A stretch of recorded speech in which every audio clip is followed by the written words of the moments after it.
Back to 1600, the last Democratic president to address a democratically controlled Congress was Bill Clinton in 1994. And tonight, with the opportunities of the majority finally in hand, progressives will be listening closely for clues on just how President Obama will define his spending priorities, reform health care, resolve the debate over Social Security, and end the war in Iraq. Joining us now to talk about what they are looking for tonight, Jane Hamsher, founder of Firedoglake.com, and Cenk Uygur, who's the host of The Young Turks and a contributor to the Huffington Post. And Jane, first to you, we're starting to get some details that the Obama administration is going to announce tonight. They will essentially keep half of the troops in Iraq, remove half within 19 months. During the campaign, the president said all combat troops would be pulled in 16 months. Is this a problem? Well, I think given the fact that they've also intend to increase troop strength in Afghanistan, that is a problem to the people who supported Obama in the first place because he was supposed to get us out of this situation. I think that could be problematic for him. Cenk, your view? It's a typical Obama compromise, and I can live with it. You know, he said 16 months. The generals desperately wanted it to be 23 months. And he wound up doing a compromise on Iraq. It looks like we're really going to get the troops out. That's what we had pushed for. That's what the campaign was about. As far as Afghanistan, there's a really healthy debate as to whether more troops make a difference there or not. And I think that debate is great for the country. I want to ask you both about what we just heard in our last interview. We had the HUD secretary saying absolutely when asked whether the Obama administration now believes the recession will be over within a year. Do both of you agree that the recession will be absolutely over in a year? Jane?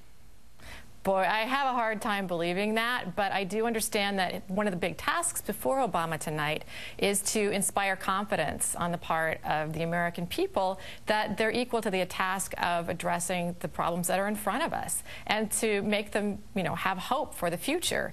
That's a tough task, and I guess a lot of it is a game face, but I don't know that I think that we're out of this in a year, and I don't know many people who do. Cenk, is there a danger that the president has always talked about that he'll be straight with the American people, tell them not only what they want to hear, but what they need to hear, that suddenly maybe the White House is changing strategy a little bit on that?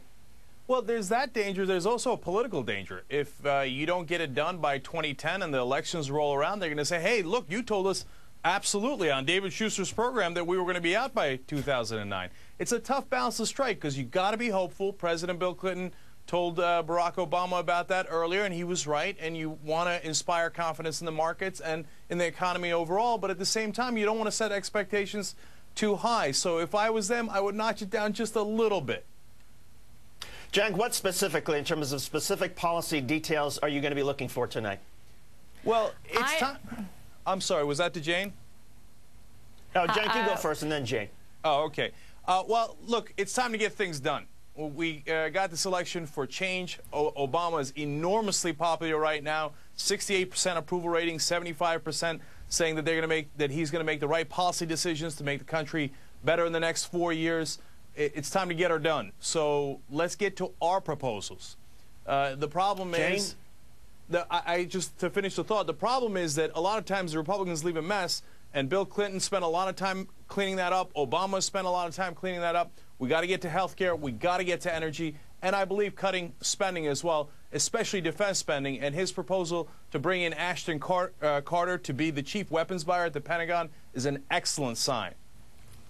Jane, what specifically are you looking for, and any concern that when you hear the Obama administration sort of entertaining Republican desires to deal with Social Security, that maybe that somehow compromises the effort to focus on health care? Well, I think the big concern is that Social Security is going to be offered up to the Republicans and to centrist Democrats as a price for passing health care. Yesterday, the New York Times reported that Rahm Emanuel is in talks behind closed doors with Lindsey Graham about that. And after yesterday's Fiscal Responsibility Summit, there was a lot of language about the need to fix Social Security. And I think that, especially with all of the hit that baby boomers have taken in their nest eggs on the market, they really want to hear that Social Security is going to be there for them. And it doesn't need fixing. It'll have a $180 billion surplus this year. It'll have a $100 billion surplus every year for the next 10 years. And I think they're worried people want to get their hands on it. And I think Obama needs to tell people, we will not cut Social Security benefits because there's no need to. Jane, I'm with you. I think that it might be a mistake if the White House follows the Republican lead and tries to deal with Social Security before dealing with health care. But in any case, Jane Hamsher and Cenk Uygur, thank you both so much. We appreciate it. Great discussion as always. Still ahead, CNBC.